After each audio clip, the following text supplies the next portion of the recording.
Lorsque les chasseurs retrouvèrent enfin la cabane abandonnée près de la frontière de l'Ohio, 6 mois après la disparition, ils découvrirent 2 corps enlacés dans une étreinte qui semblait presque paisible.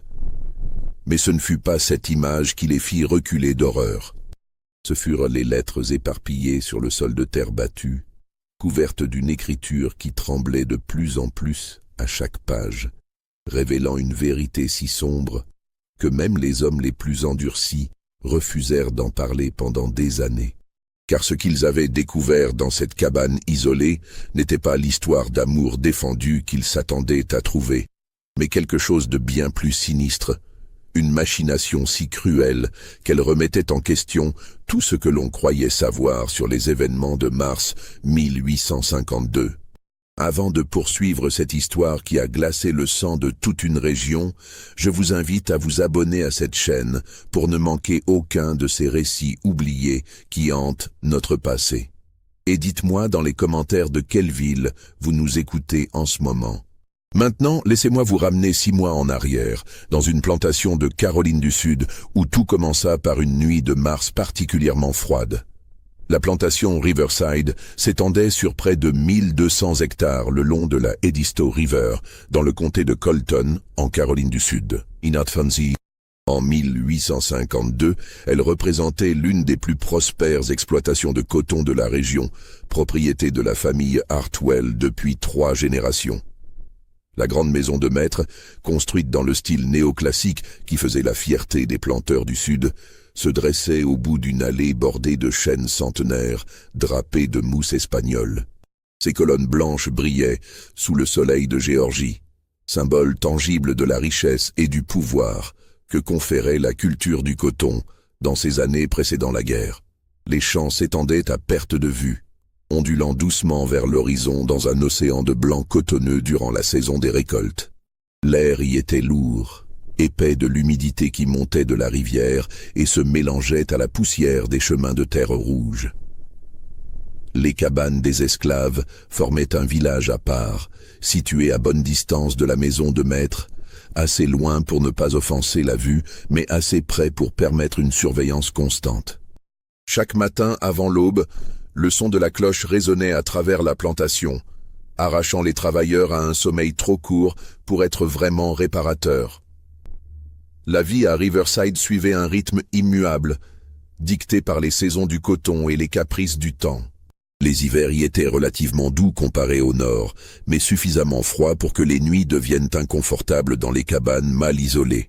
Le printemps apportait la plantation de nouvelles graines, l'été l'entretien constant des plants, et l'automne la frénésie épuisante de la récolte où chaque minute de lumière du jour était exploitée jusqu'à l'épuisement des corps.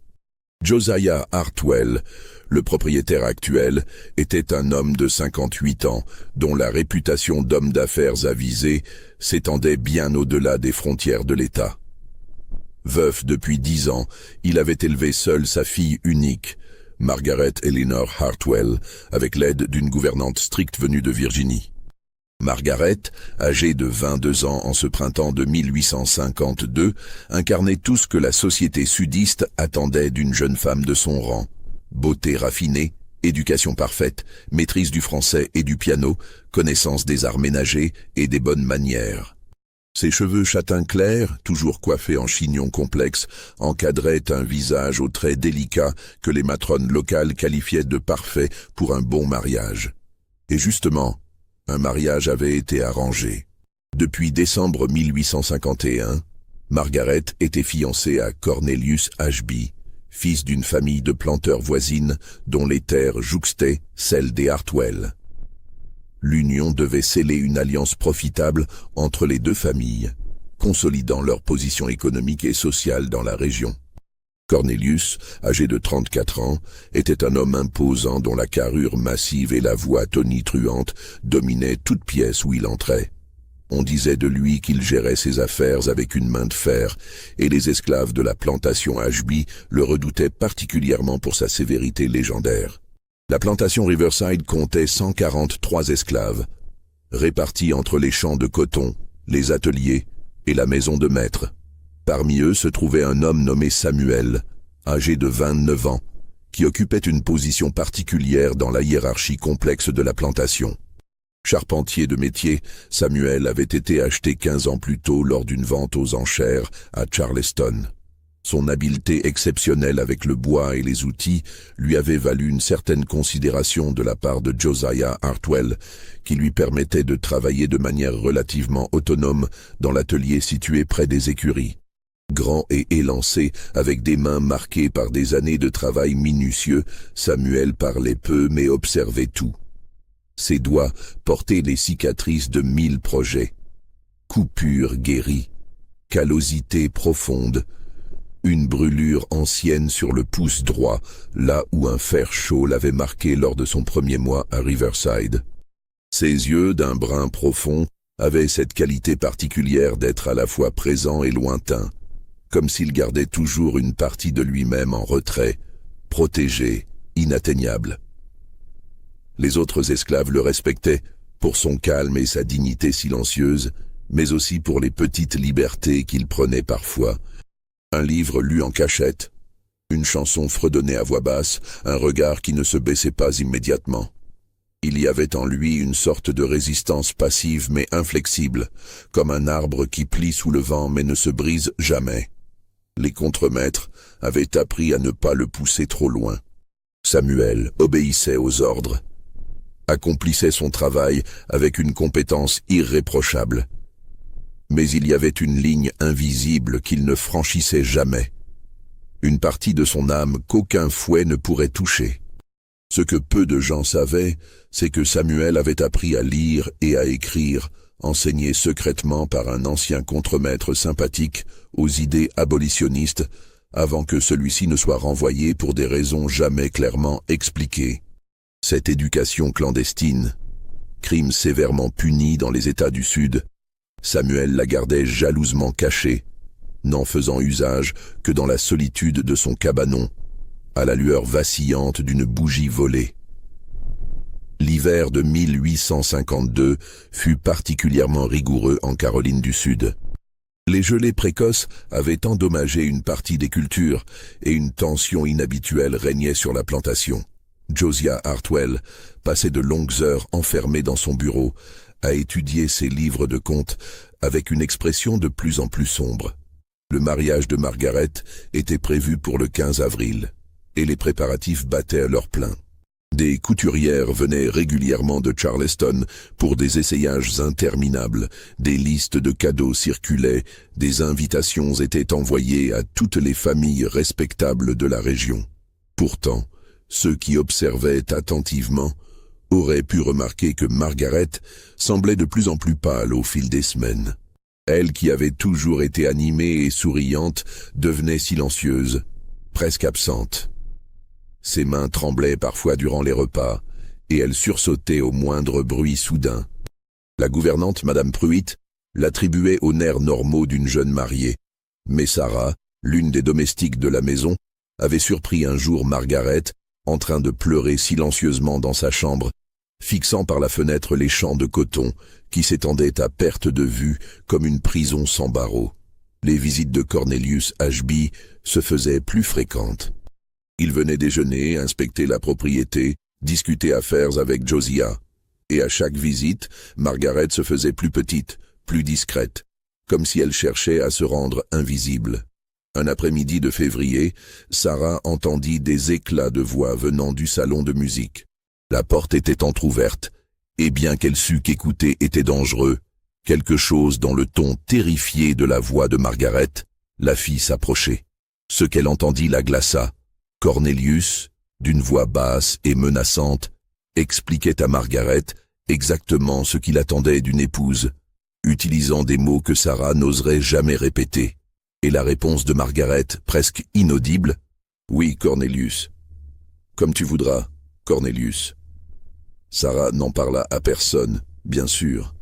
Les esclaves qui se mêlaient des affaires des maîtres finissaient rarement bien.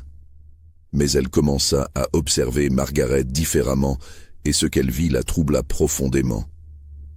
Les manches longues même partant doux, les foulards qui cachèrent le cou, le maquillage qui semblait parfois dissimuler quelque chose sur les bras. Et surtout, ce regard vide, cette absence, comme si l'esprit de Margaret s'était enfui quelque part où personne ne pouvait l'atteindre. C'est dans ce contexte tendu que les interactions entre Margaret et Samuel commencèrent à être remarquées. Cela avait débuté innocemment. Margaret avait demandé à son père si Samuel pouvait réparer un secrétaire ancien dans sa chambre, dont un tiroir secret s'était coincé. Le travail avait pris plusieurs jours, Samuel venant chaque après-midi pour quelques heures de travail minutieux. Mais ce qui aurait dû s'arrêter là continua. Margaret trouvait toujours quelque chose à faire réparer, à ajuster, à améliorer. Un cadre à refixer, une étagère à installer, une armoire à restaurer. Les domestiques commencèrent à chuchoter.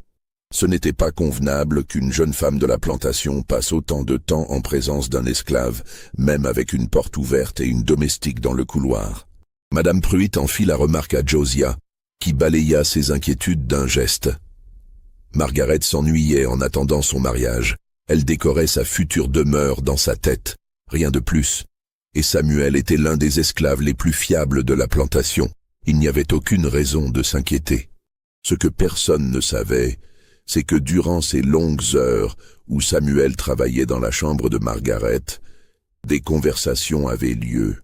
Au début, de simples échanges polis, puis, graduellement, quelque chose de plus profond.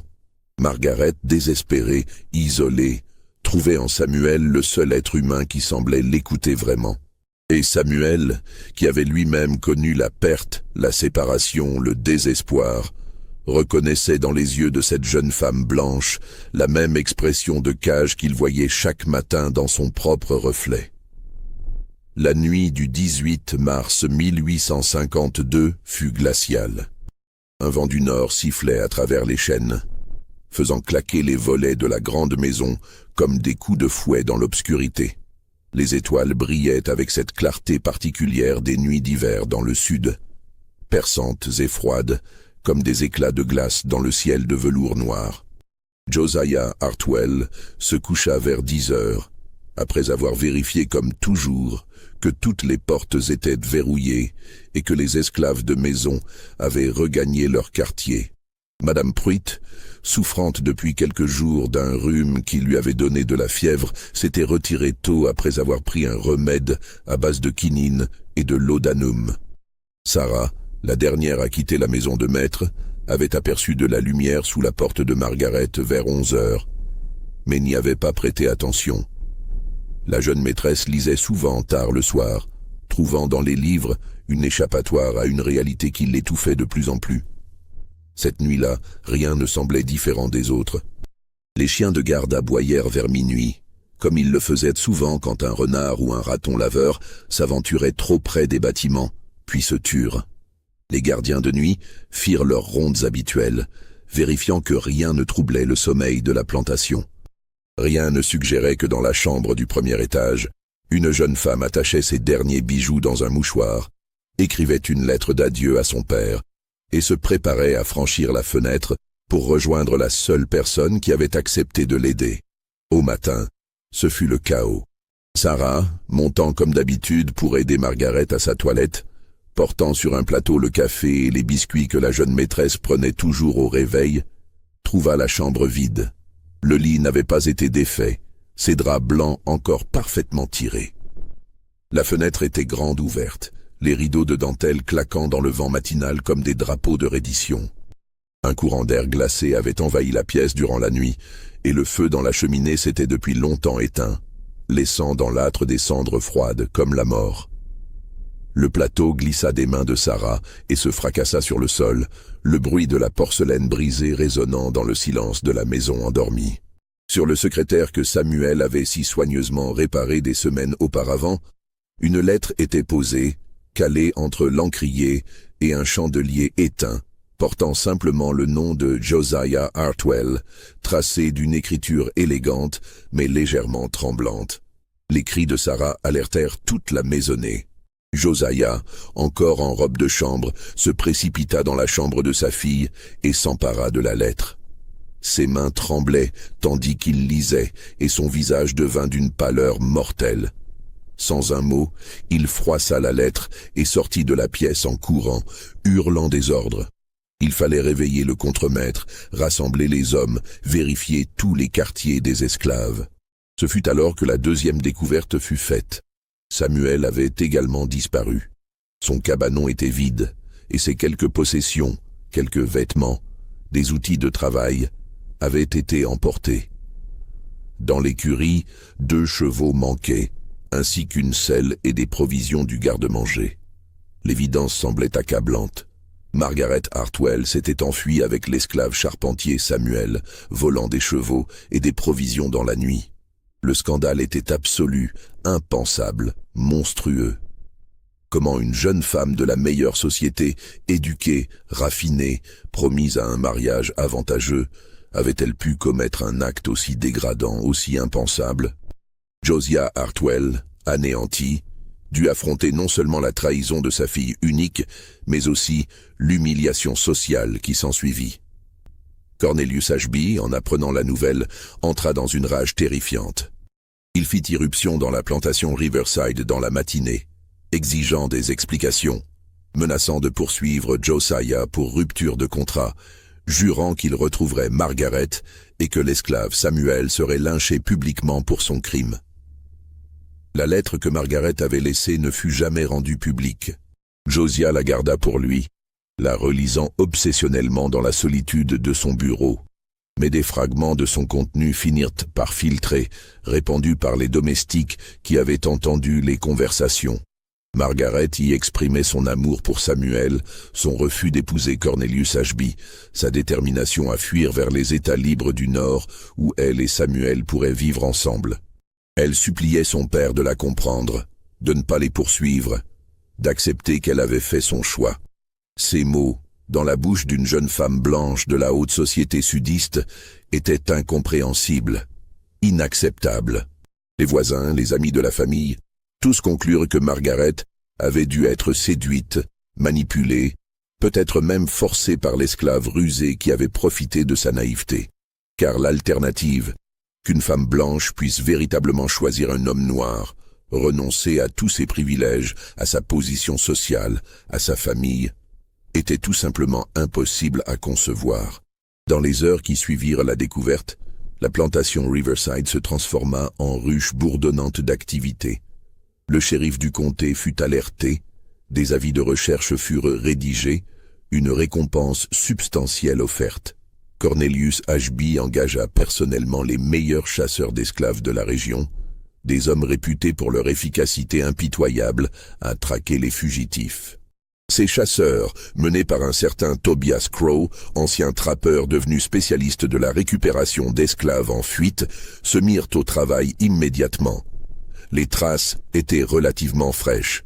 Les 2 chevaux avaient été repérés se dirigeant vers le nord, et plusieurs témoins confirmèrent avoir vu, dans les jours précédents, un homme noir et une femme blanche voyageant ensemble.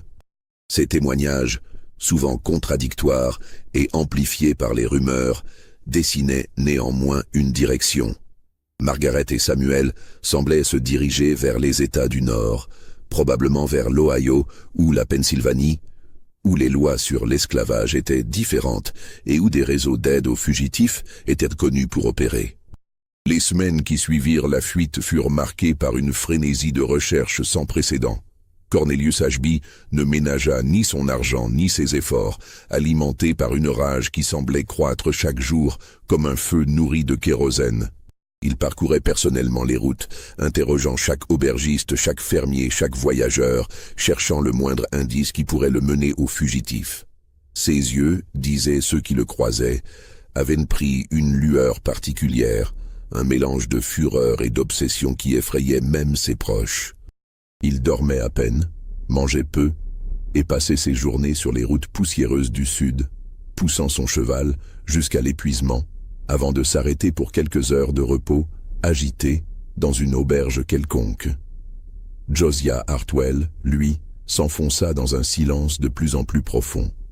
Il délaissa la gestion de sa plantation, laissant à son contremaître le soin de diriger les opérations quotidiennes. Il passait ses journées enfermé dans son bureau, les rideaux tirés même en plein jour. La lettre de Margaret posée devant lui sur le bureau de noyer sombre qui avait appartenu à son propre père. Les domestiques racontèrent plus tard qu'on l'entendait parfois parler seul, murmurant des questions sans réponse. Comment avait-il pu ne rien voir? Quel signe avait-il manqué? Sa fille l'avait-elle toujours haï à ce point? Pourquoi n'avait-elle pas compris qu'il ne faisait que ce qui était le mieux pour elle, pour leur famille, pour leur position dans la société? Certains matins, les domestiques le trouvaient endormi sur son bureau, la lettre de Margaret froissée dans sa main, comme s'il l'avait serrée toute la nuit. D'autres fois, ils l'entendaient pleurer, des sanglots rauques et étouffés qui semblaient venir du plus profond de son être. L'homme qui avait dirigé la plantation Riverside d'une main de fer pendant des décennies se désintégrait lentement sous le poids de la trahison de sa fille et de sa propre culpabilité inavouée. Les chasseurs d'esclaves, menés par Tobias Crow, remontèrent méthodiquement la piste. Ils retrouvèrent les 2 chevaux, abandonnés près de la frontière de la Caroline du Nord, 3 semaines après la fuite. Les selles avaient été vendus à un maréchal ferrant qui confirma avoir vu un couple correspondant à la description. L'homme noir, grand et élancé, parlait peu mais semblait instruit. La femme blanche, couverte d'un châle, gardait la tête baissée mais payait en pièces d'or. Ils étaient repartis à pied, se mêlant aux voyageurs sur les routes commerciales. Les traces devinrent ensuite plus difficiles à suivre. Des rumeurs circulaient, on les aurait vus à Richmond, puis à Baltimore, puis à Philadelphie. Chaque piste semblait prometteuse, puis se révélait être une fausse alerte, un couple de voyageurs ordinaires qui n'avaient aucun lien avec les fugitifs.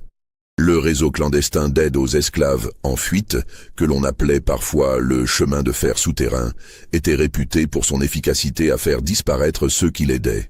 Pourtant, Tobias Crow était patient et méthodique.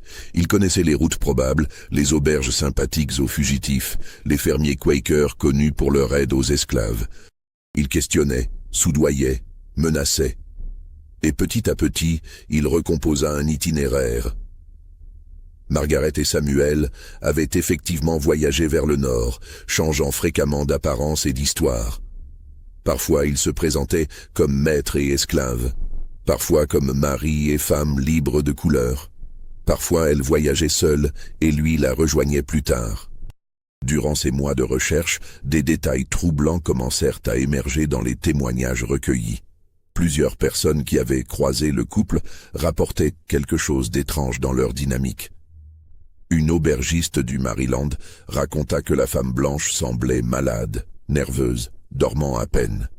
Un conducteur de chariot qui les avait transportés sur quelques kilomètres mentionna que l'homme noir avait des livres avec lui et qu'il lisait durant le voyage, fait inhabituel qui l'avait marqué.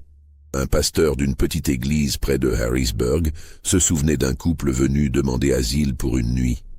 La femme avait insisté pour confessionner seule et était ressortie avec les yeux rouges, mais avait refusé de dire ce qui la troublait. Ces fragments de témoignages, pris individuellement, ne signifiaient peut-être rien. Mais assemblés, ils commençaient à dessiner une image différente de celle de la simple fuite amoureuse. Il y avait quelque chose de désespéré dans leur course, quelque chose qui dépassait la simple quête de liberté. En Caroline du Sud, le scandale ne s'éteignait pas. Au contraire, il enflait, nourri par les ragots et les spéculations. Les femmes de la bonne société parlaient de Margaret avec un mélange de fascination horrifiée et de condamnation vertueuse. Comment une jeune fille si bien élevée avait-elle pu tomber si bas? Certaines suggéraient qu'elle avait été ensorcelée, que Samuel pratiquait peut-être des rituels vaudous comme on en entendait parler parmi certains esclaves venus des Caraïbes. D'autres murmuraient qu'elle avait toujours eu quelque chose d'étrange, de trop silencieux, de trop renfermé. Cornelius Ashby, lui, construisait une narration différente. Dans les salons et les clubs de gentlemen, il racontait une histoire de séduction calculée, de manipulation sournoise. Samuel, disait-il, avait profité de l'innocence de Margaret, l'avait remplie de mensonges et de promesses, l'avait souillée puis enlevée pour échapper au châtiment qui l'attendait. Cette version qui préservait l'honneur de Margaret tout en diabolisant Samuel fut largement acceptée. Elle correspondait mieux aux préjugés et aux croyances de l'époque. Mais Sarah, La domestique qui avait si souvent observé Margaret en silence, gardait ses propres pensées. Elle se souvenait des bleus qu'elle avait aperçus, des tremblements, de ce regard vide, et elle se souvenait aussi d'avoir vu, une fois, Samuel en train de réparer une fenêtre dans la chambre de Margaret et la jeune maîtresse lui parlant doucement, presque tendrement, mais pas avec la passion d'une amoureuse, plutôt avec la confiance fragile de quelqu'un qui a trouvé un allié dans un monde hostile. Les mois passèrent. Avril arriva, le mois où le mariage aurait dû avoir lieu. Au lieu de cela, la maison Hartwell resta plongée dans une atmosphère de deuil. Josiah ne recevait plus de visiteurs, et les quelques fois où il sortait pour affaires, les gens remarquaient qu'il avait vieilli de 10 ans en quelques semaines. En mai, une lettre parvint à Tobias Crow. Elle venait d'un informateur à Cincinnati, dans l'Ohio, qui rapportait avoir vu un couple correspondant à la description. Il logeait dans une pension modeste à la périphérie de la ville et semblait se préparer à traverser vers le Canada. L'informateur demandait des instructions. Devait-il les faire arrêter immédiatement ou simplement les surveiller? Crow agit vite. Avec 3 de ses hommes les plus fiables, il prit le train vers Cincinnati. Le voyage dura plusieurs jours et durant tout ce temps, Crow ne cessa de planifier.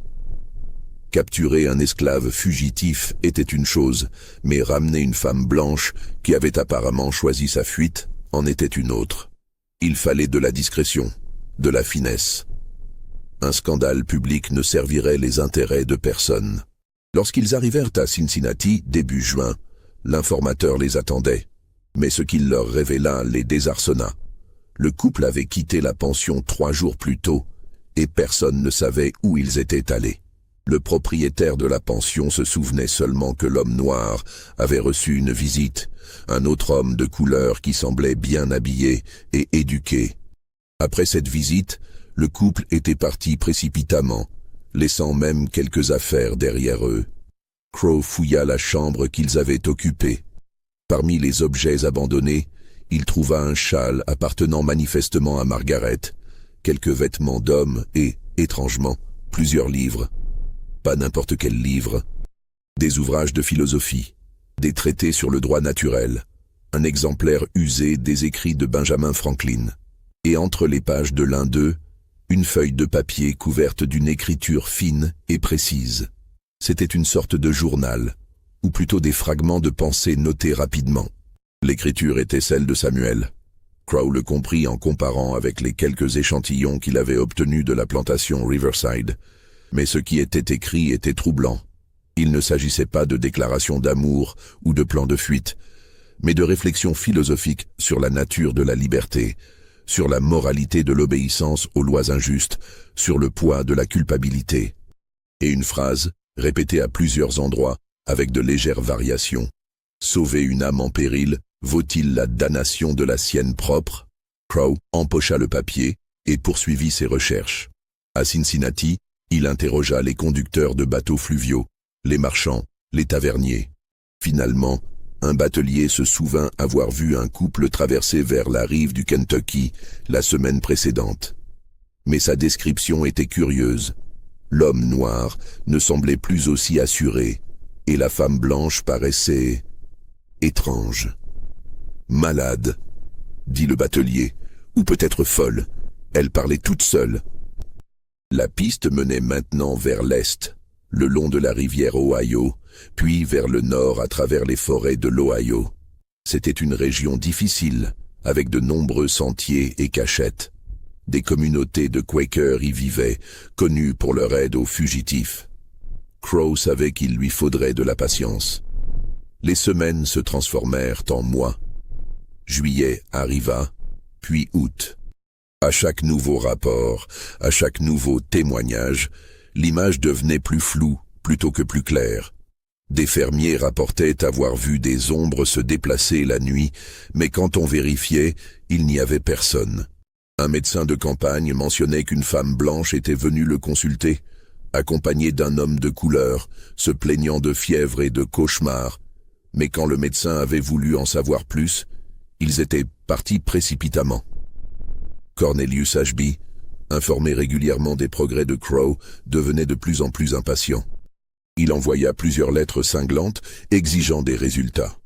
À un moment, il menaça même de venir en personne diriger les recherches, mais Crow réussit à l'en dissuader, arguant que sa présence attirerait trop d'attention. C'est en septembre que la piste se réchauffa à nouveau. Un shérif local d'une petite ville de l'Ohio contacta Crow. Un couple correspondant à la description avait été aperçu dans une ferme abandonnée à une vingtaine de kilomètres au nord. La ferme appartenait autrefois à une famille de Quakers qui avait déménagé vers l'ouest et elle était connue pour être un point de passage du chemin de fer souterrain. Le shérif proposait son aide pour organiser une expédition discrète. Crow accepta. Avec le shérif et 4 hommes de confiance, il se mit en route par une nuit sans lune. La ferme était située dans une zone boisée, accessible seulement par un sentier tortueux. Ils progressèrent lentement, en silence, guidés par un informateur local qui connaissait les lieux. Mais quand ils arrivèrent à la ferme, elle était déserte. Récemment déserte. Un feu brûlait encore faiblement dans l'âtre, et de la nourriture à moitié consommée était posée sur une table branlante. Il était évident que quelqu'un avait quitté les lieux en hâte, prévenu probablement par un guetteur. Crow et ses hommes fouillèrent néanmoins les lieux. Dans une chambre à l'étage, ils trouvèrent quelque chose qui les figea.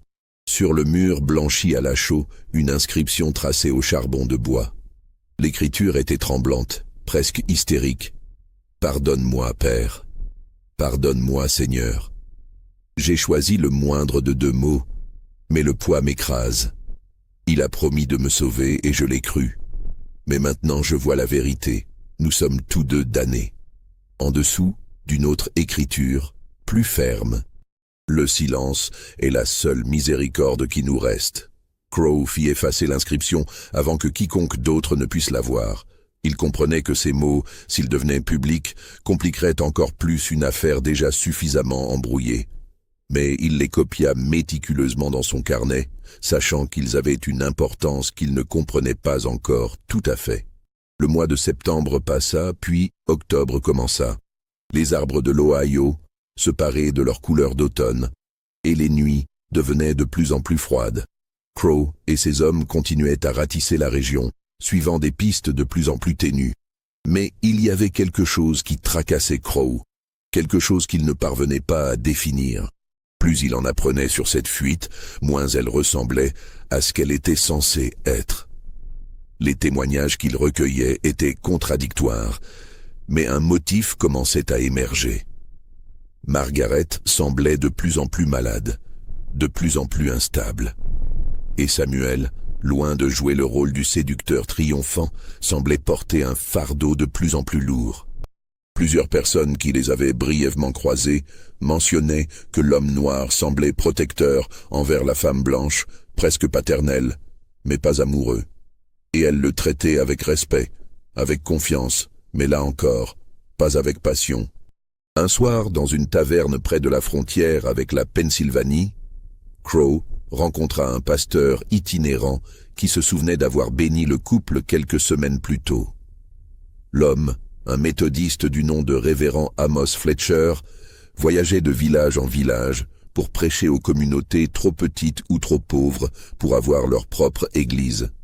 Crow le fit boire généreusement, commandant verre après verre de whisky de maïs, et l'homme, la langue déliée par l'alcool et le besoin de parler à quelqu'un qui semblait l'écouter, raconta une histoire étrange. Il avait rencontré Margaret et Samuel dans une auberge isolée au milieu des bois, un soir de pluie battante.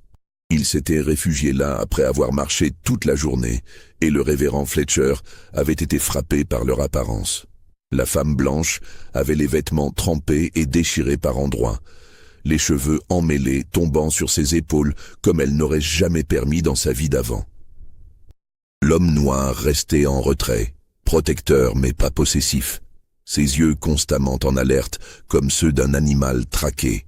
Margaret avait insisté pour une bénédiction, s'accrochant au pasteur avec une urgence qui l'avait troublé. Mais quand le révérend Fletcher avait commencé à réciter les prières traditionnelles du mariage, supposant que c'était ce qu'il désirait, Elle l'avait interrompu violemment, presque en criant. « Pas de mariage », avait-elle dit, sa voix tremblante mais ferme. Une bénédiction pour deux âmes perdues qui tentent de survivre, pour deux êtres qui ont choisi l'humanité plutôt que la loi. Et Samuel avait ajouté, d'une voix basse mais distincte, « Pour deux complices dans le péché, qui cherchent néanmoins la rédemption. » Le pasteur, troublé par ces paroles qui sonnaient plus comme une confession que comme une demande de bénédiction, avait néanmoins prononcé une prière. Il avait invoqué la miséricorde divine pour ceux qui souffrent, pour ceux qui fuient l'oppression, pour ceux qui cherchent la lumière dans les ténèbres. Margaret avait pleuré durant toute la prière, des larmes silencieuses qui coulaient sur ses joues creusées par la fatigue et le manque de nourriture. Samuel était resté immobile, les yeux fermés, ses lèvres bougeant en silence comme s'il répétait ses propres prières.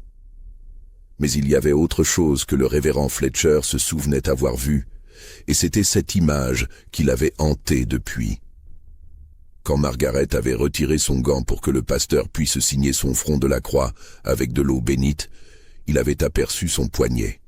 Il était couvert de marques, anciennes et récentes, certaines ressemblant à des brûlures de cigarettes disposées en motifs réguliers, d'autres à des traces de liens serrés qui avaient coupé la circulation sanguine.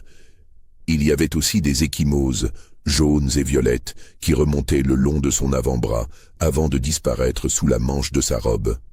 Le pasteur avait voulu poser des questions, mais Margaret avait rapidement remis son gant et s'était détournée. Samuel avait posé une main protectrice sur son épaule, un geste étrangement paternel plutôt que romantique, et l'avait guidé vers la sortie de la taverne. Ils étaient partis dans la nuit pluvieuse, deux silhouettes se fondant dans l'obscurité, et le révérend Fletcher ne les avait jamais revus. Ce témoignage ébranla Crowe plus qu'il ne voulait l'admettre. Il commençait à entrevoir une histoire très différente de celle que Cornelius Ashby lui avait racontée. Mais il était trop engagé dans sa chasse pour reculer maintenant, et de toute façon, son travail n'était pas de juger mais de capturer. En novembre, les premières neiges tombèrent. Les recherches devinrent plus difficiles, les pistes encore plus difficiles à suivre. Crowe réduisit son équipe à 2 hommes de confiance, comprenant que la discrétion était plus importante que le nombre. Ils se concentrèrent sur une zone particulière, une région boisée, près de la frontière canadienne, où plusieurs fermes isolées étaient connues pour abriter des fugitifs en route vers la liberté. C'est là, dans une cabane abandonnée de chasseurs enfouie sous les branches basses des sapins et presque invisible sous son manteau de mousse et de lierre, qu'ils trouvèrent enfin un indice concret. La cabane avait manifestement été habitée récemment. Il y avait des provisions soigneusement rangées sur des étagères de fortune, du pain sec, des pommes ridées, du fromage enveloppé dans du lin, des haricots secs dans un pot de terre. Des bougies à moitié consumées étaient posées sur une table branlante, et quelques vêtements étaient pliés dans un coin, des vêtements de femmes reconnaissables à leur coupe et à leur tissu fin, trop fin pour cette région sauvage. Mais surtout, il y avait une malle. Petite, en bois de cèdre avec des ferrures de cuivre ternies par l'humidité, elle était partiellement cachée sous un tas de couvertures usées. Crowe l'ouvrit avec des mains qui tremblaient légèrement. Lui qui avait traqué des dizaines d'esclaves fugitifs, qui avait vu toutes sortes de situations désespérées, se sentait étrangement nerveux face à ce qu'il pourrait découvrir dans cette malle. À l'intérieur, il trouva un trésor de vérité, une série de lettres écrites par Margaret à son père, mais jamais envoyées. Elles étaient datées, numérotées, comme si Margaret avait tenu une sorte de journal épistolaire de sa descente, dans le désespoir. L'encre avait bavé par endroits, probablement à cause des larmes qui avaient coulé pendant qu'elle écrivait. Certaines pages portaient des taches qui ressemblaient à du sang séché. Ces lettres étaient déchirantes. La première datait de décembre 1851, juste après les fiançailles officielles. Margaret y décrivait sa première rencontre privée avec Cornelius. Comment il avait fermé la porte du salon, comment son sourire s'était transformé en quelque chose de cruel. Il m'a dit, écrivait-elle d'une main encore assurée à ce stade, que je devais apprendre à lui obéir en toutes choses, que la volonté d'une femme n'avait pas sa place dans un mariage chrétien. Et quand j'ai protesté, il m'a saisi par le bras si fort que j'ai senti les os craquer. Il m'a dit que ce n'était qu'un avant-goût, que je devais m'habituer à comprendre ma place. Les lettres suivantes documentaient une escalade terrifiante. Les visites de Cornelius devenaient plus fréquentes et plus violentes. Il l'emmenait faire des promenades dans le jardin, loin des regards. Et là, il la menaçait, la brutalisait, tout en gardant un visage parfaitement courtois quand il revenait vers la maison. « Personne ne me croira », écrivait Margaret dans une lettre de janvier. Qui croirait qu'un gentleman comme Cornelius Ashby, respecté dans toute la région, pourrait être un monstre? Même toi, père, tu refuses de voir. Tu dis que je suis nerveuse, que je dramatise, que toutes les jeunes fiancées ont des doutes. Mais le plus douloureux se trouvait dans une lettre datée de février. Margaret y racontait comment elle avait finalement trouvé le courage de montrer les bleus à son père, de lui révéler les menaces de Cornelius. Elle avait espéré que Josiah, en voyant les preuves physiques, comprendrait enfin et romprait les fiançailles. Mais au lieu de cela, Josiah l'avait réprimandé. Il lui avait dit que son devoir était d'épouser Cornelius, que les petites difficultés du début du mariage se résoudraient d'elles-mêmes une fois qu'elle aurait appris à être une épouse obéissante, que l'honneur de la famille et l'alliance avec les Ashby étaient plus importants que ces caprices de jeune fille nerveuse, que si elle refusait le mariage maintenant, elle déshonorerait non seulement son nom, mais aussi la mémoire de sa mère défunte. C'est à ce moment-là, écrivait Margaret, que j'ai compris que mon propre père m'avait vendu, pas pour de l'argent directement, mais pour du prestige, pour du pouvoir, pour des terres qui jouxteraient les siennes. Je suis devenu, à ses yeux, un simple pion dans son jeu d'échec social. Et je me suis rendu compte que personne ne me sauverait, que si je voulais survivre, je devais me sauver moi-même.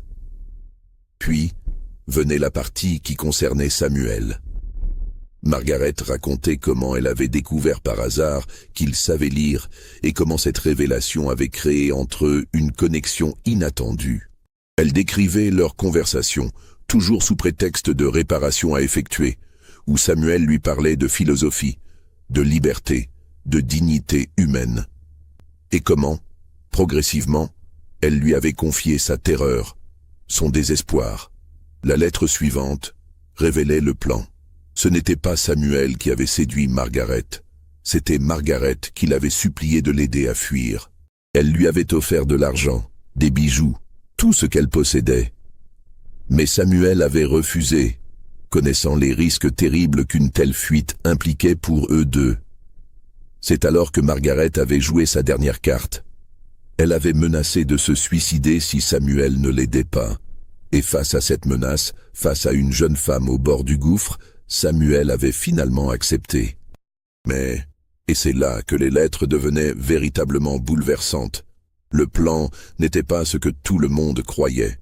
Margaret ne comptait pas vivre avec Samuel comme mari et femme. Son plan était de fuir vers le Canada, de s'y établir sous une nouvelle identité et de vivre libre, seul. Samuel devait simplement l'aider à atteindre la frontière, puis continuer sa propre route vers la liberté. Ils étaient complices dans une évasion, pas amants dans une romance interdite. Mais quelque chose avait mal tourné. Les dernières lettres, écrites d'une main de plus en plus tremblante, racontaient une détérioration progressive. Margaret développait une fièvre, ou peut-être était-ce son esprit qui vacillait. Elle parlait de culpabilité, du poids d'avoir entraîné Samuel dans cette fuite, des vies ruinées qu'ils laissaient derrière eux, et surtout, elle mentionnait quelque chose d'autre. Quelqu'un les suivait. Pas les chasseurs d'esclaves officiels, mais quelqu'un d'autre. Quelqu'un qui connaissait leurs mouvements, qui les précédait parfois. La dernière lettre s'arrêtait au milieu d'une phrase. « Nous avons atteint la cabane dont le Quaker nous avait parlé. Samuel dit que nous devons nous reposer avant la dernière étape. Mais j'ai vu quelqu'un dans les bois, je crois que c'est... » Crow lut et relut ses lettres. Elles changeaient tout, mais elles soulevaient aussi une question terrifiante. Si quelqu'un d'autre suivait Margaret et Samuel, qui était-ce? Et surtout, qu'était-il devenu? Il continua de fouiller la cabane et découvrit un autre document, caché sous une lame de plancher. C'était une lettre de Samuel, également non envoyée, adressée à Josiah Hartwell. Dans cette lettre, Samuel expliquait la vérité de la situation.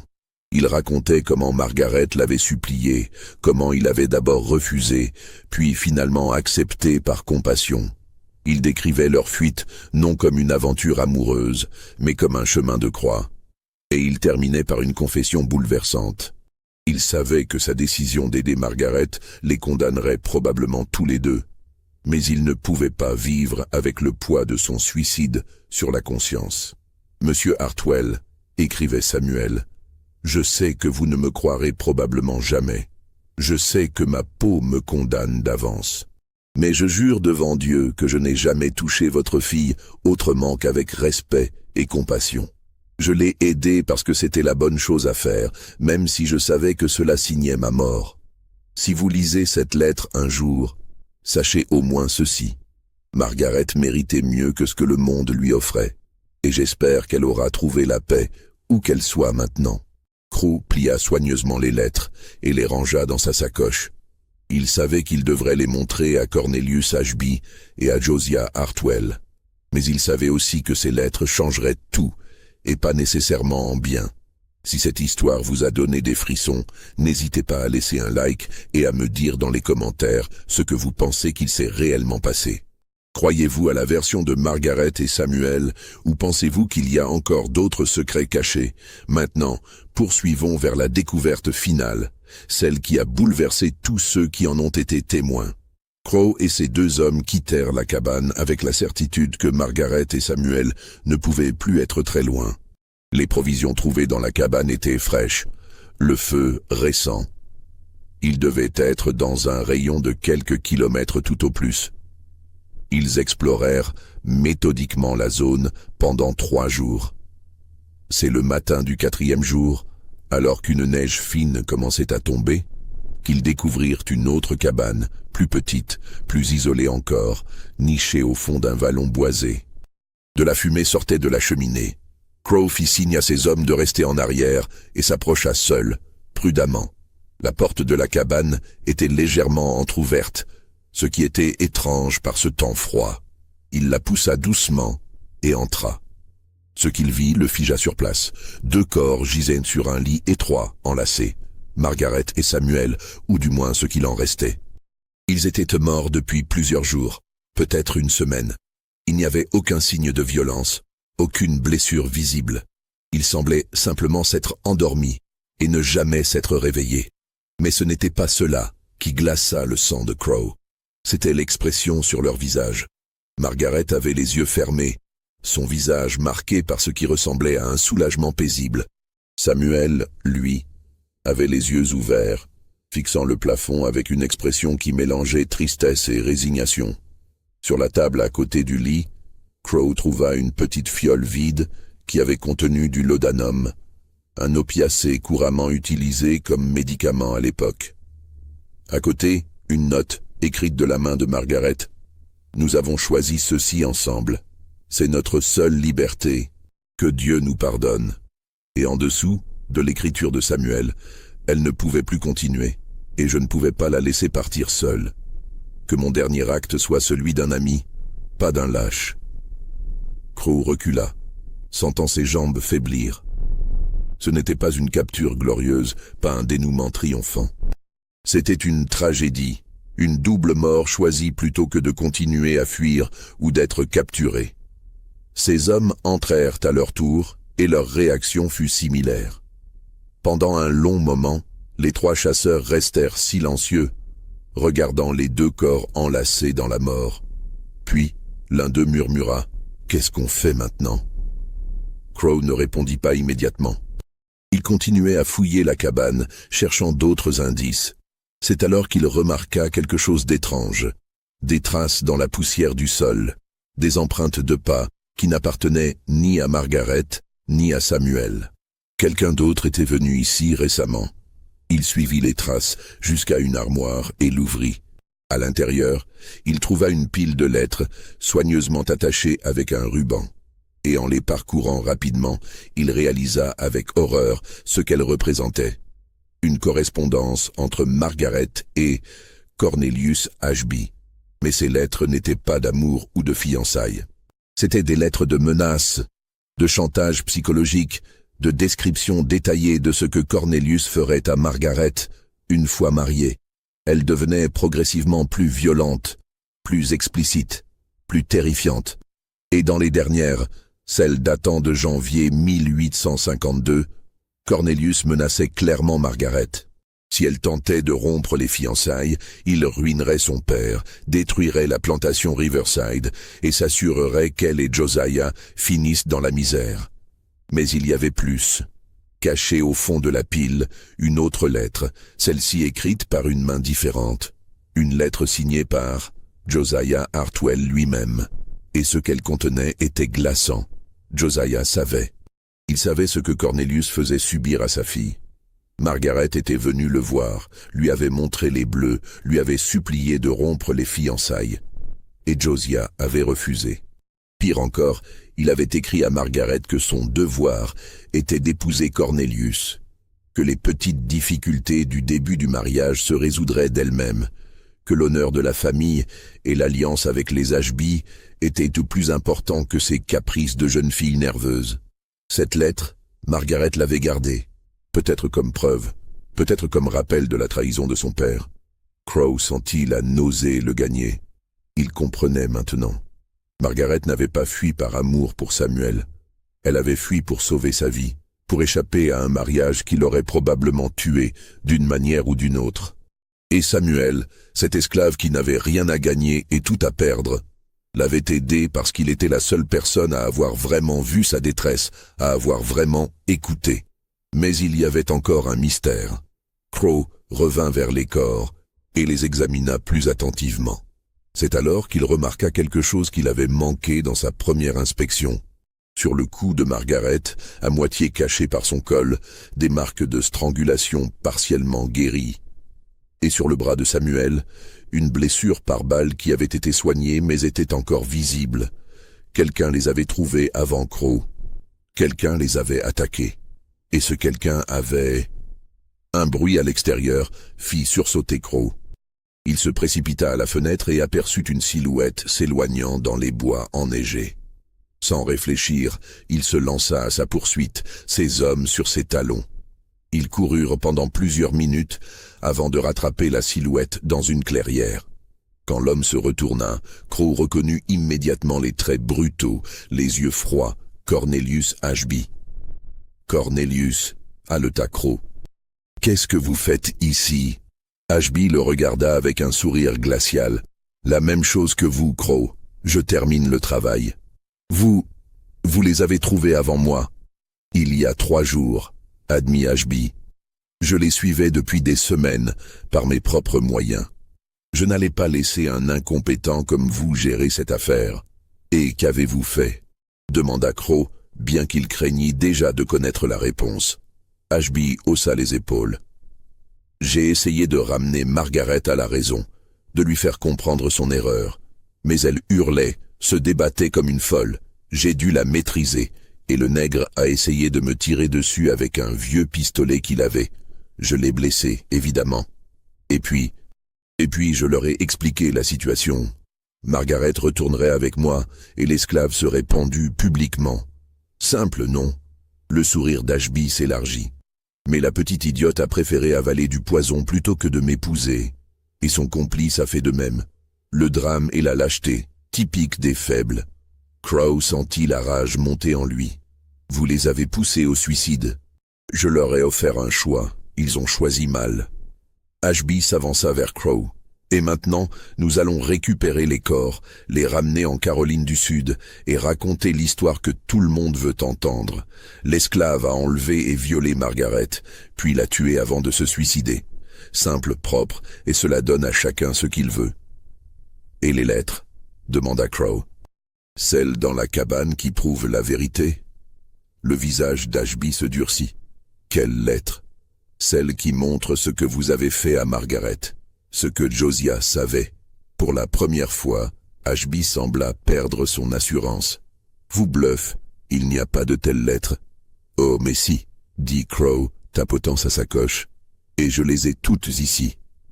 Le silence qui suivit fut lourd de menaces. Les hommes de Crow avaient à la main sur leurs armes, tout comme Ashby semblait évaluer ses options.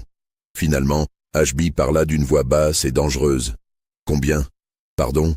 Combien voulez-vous pour ces lettres ? Pour votre silence ?» Crow réfléchit. Il pensa à Margaret, morte dans cette cabane, ayant choisi le poison plutôt que de retourner vers cet homme. Il pensa à Samuel, qui avait risqué et perdu sa vie pour aider quelqu'un qui n'avait personne d'autre. Et il pensa à l'argent, à beaucoup d'argent, qu'Ashby était manifestement prêt à payer. « Le double de ce que vous m'avez déjà payé pour cette chasse, » dit-il finalement. Plus un bonus de silence. Ashby sourit, soulagé. Affaire conclue. Les corps de Margaret Hartwell et de Samuel furent ramenés en Caroline du Sud début décembre 1852. L'histoire officielle, rapportée dans tous les journaux locaux, fut celle que Cornelius Ashby avait dictée. L'esclave Samuel avait séduit et enlevé Margaret, l'avait maintenue captive durant 6 mois, et face à la capture imminente, l'avait assassinée avant de se suicider. Cette version fut largement acceptée. Elle correspondait aux préjugés de l'époque, elle préservait l'honneur de la famille Hartwell, et elle permettait à chacun de continuer sa vie sans trop de questions dérangeantes. Les corps furent enterrés séparément, bien sûr. Margaret dans le cimetière familial de la plantation Riverside, avec tous les honneurs dus à une jeune femme de la bonne société morte tragiquement. Samuel dans une fosse commune pour esclaves, sans cérémonie ni pierre tombale. Josiah Hartwell ne survécut que quelques mois à sa fille. On dit qu'il mourut de chagrin, mais ceux qui le virent dans ses derniers jours parlaient de plutôt d'un homme rongé par la culpabilité. Ses dernières paroles, murmurées à un pasteur venu lui donner l'extrême onction, furent « Je l'ai tué, aussi sûrement que si j'avais tenu le poison moi-même. » La plantation Riverside fut vendue aux enchères pour payer les dettes de Josiah. Cornelius Ashby l'acheta pour une bouchée de pain et l'intégra à son propre domaine. Il se maria finalement 2 ans plus tard avec la fille d'un riche marchand de Charleston, mais le mariage fut court et sans enfant. Sa femme mourut dans des circonstances étranges après seulement 1 an de vie commune, tombant dans les escaliers de leur maison. Aucune enquête ne fut menée. Tobias Crow continua son métier de chasseur d'esclaves pendant encore quelques années, mais quelque chose en lui avait changé après l'affaire Hartwell. Il buvait davantage, parlait moins, et finit par abandonner complètement cette activité. Il mourut dans l'obscurité en 1860, 1 an avant le début de la guerre civile qui allait bouleverser le Sud qu'il avait connu. Quant aux lettres, celles qui contenaient la vérité sur Margaret, sur Samuel, sur Cornelius et Josiah, elles disparurent mystérieusement. Crow jura jusqu'à sa mort qu'il les avait détruites après avoir reçu son paiement d'Ashby.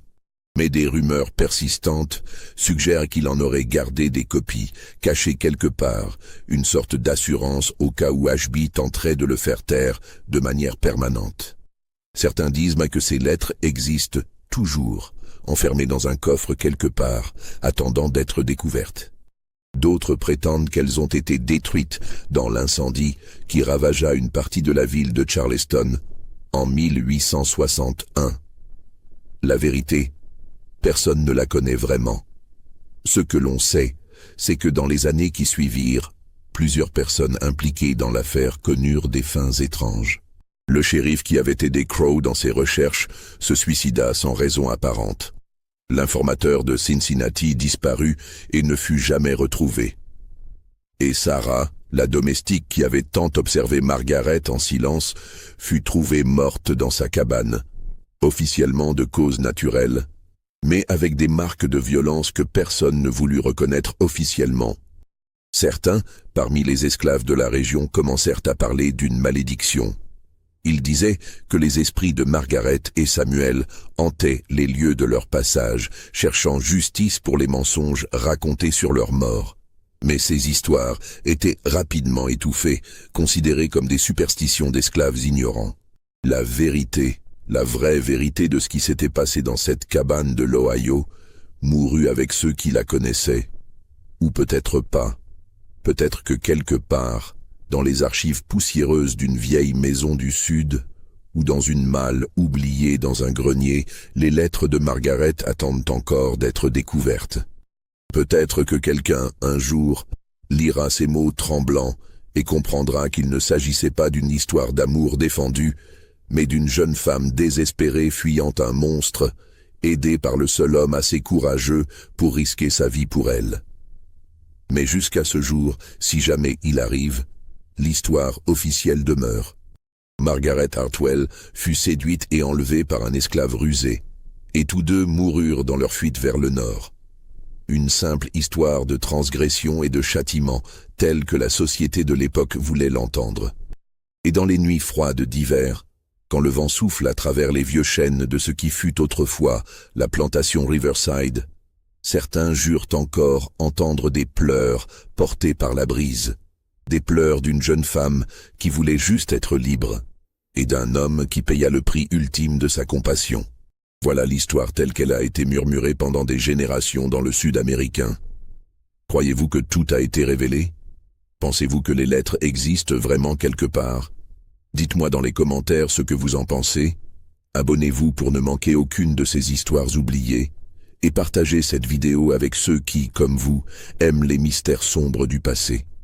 Car parfois, les histoires les plus terrifiantes ne sont pas celles des fantômes et des monstres, mais celles des êtres humains ordinaires capables d'actes extraordinaires, dans le bien comme dans le mal.